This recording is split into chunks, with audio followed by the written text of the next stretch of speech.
എന്ന വിഷയമാണ് നമുക്കിന്ന് ചിന്തിക്കേണ്ടത്.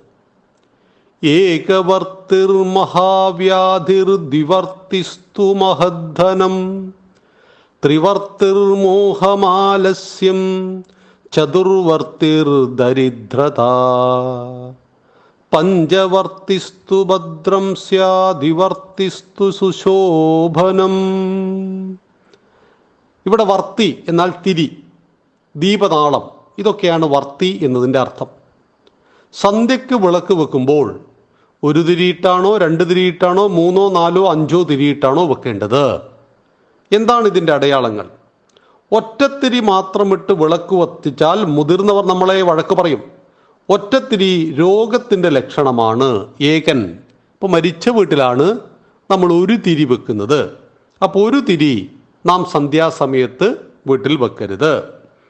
മൂന്ന് തിരിയിട്ട് കത്തിച്ചാൽ അത് ആലസ്യത്തിൻ്റെ ലക്ഷണമാണെന്നും 4 തിരി ദാരിദ്ര്യത്തിൻ്റെ ലക്ഷണമാണെന്നും ആചാര്യന്മാർ പറയുന്നു. എന്നാൽ 2 തിരിയിട്ട് കത്തിക്കുന്നത് കിഴക്കോട്ടും പടിഞ്ഞാറോട്ടുമായിട്ട് കത്തിച്ചാൽ അത് ഉത്തമമാണ്.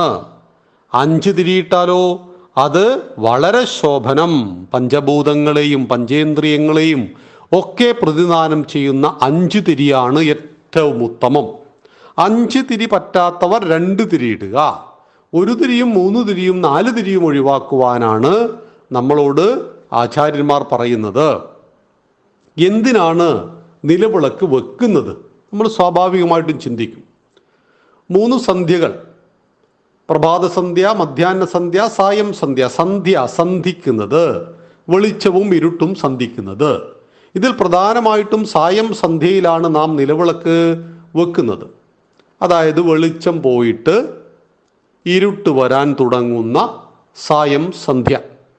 വെളിച്ചത്തെ സത്യത്തിൻ്റെ പ്രതീകം. അസതോമ സദ്ഗമയ തമസോമ ജ്യോതിർഗമയ. ഇരുട്ടിൽ നിന്ന് വെളിച്ചത്തിലേക്ക്.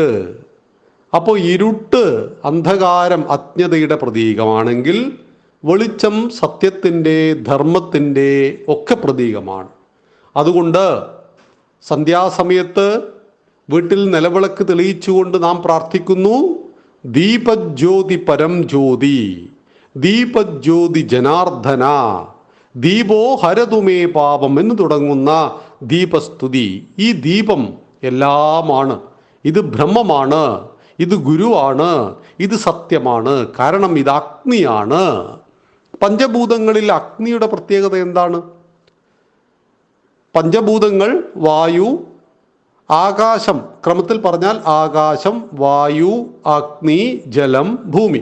ഇതാണ് പഞ്ചഭൂതങ്ങൾ. അപ്പം ഈ പഞ്ചഭൂതങ്ങളിൽ അഗ്നിയുടെ സവിശേഷത, അഗ്നി ഒരിക്കലും അശുദ്ധമാവില്ല. അതിനെ അശുദ്ധമാക്കാനും സാധ്യമല്ല. ഉദാഹരണത്തിന്, വായുവിൽ മാലിന്യം കലർന്നാൽ മൊത്തം വായുവും മലിനമാവും. ജലത്തിൽ മാലിന്യം കലർന്നാൽ ആ ജലം മൊത്തം മലിനമാവും. എന്നാൽ എത്ര മാലിന്യം നമ്മൾ അഗ്നിയിലേക്ക് വലിച്ചെറിഞ്ഞാലും അഗ്നി അതിനെയെല്ലാം ശുദ്ധീകരിച്ചു കളയും. അപ്പോൾ സ്വയം അശുദ്ധമാകാതെ എല്ലാത്തിനെയും ശുദ്ധീകരിക്കുന്ന അഗ്നിയാണ് നമ്മുടെ വീട്ടിനെ കാക്കുന്നത്. അഗ്നി എന്തിൻ്റെ പ്രതീകമാണ്? സത്യത്തിൻ്റെ, ഐശ്വര്യത്തിൻ്റെ, ധനത്തിൻ്റെ, വിദ്യയുടെ ഒക്കെ പ്രതീകമാണ്. ആ അഗ്നിയിൽ നിന്നും ഏറ്റവും ഉത്തമമായ അഗ്നി ഏതാണ്? നിലവിളക്കിൻ്റെ പ്രകാശം.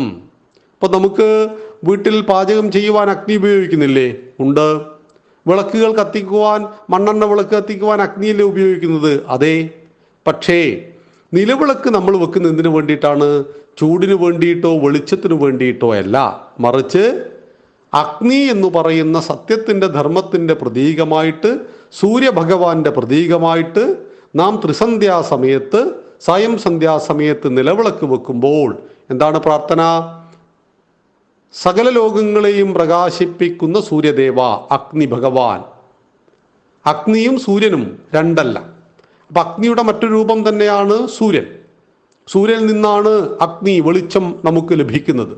അപ്പോൾ സൂര്യൻ, സകല ലോകങ്ങളെയും പ്രകാശിപ്പിക്കുന്ന സൂര്യദേവ, അങ്ങയുടെ ചൈതന്യം ഞങ്ങളുടെ ധീ എന്ന് വെച്ചാൽ ബുദ്ധിയെ പ്രചോദിപ്പിച്ചാലും.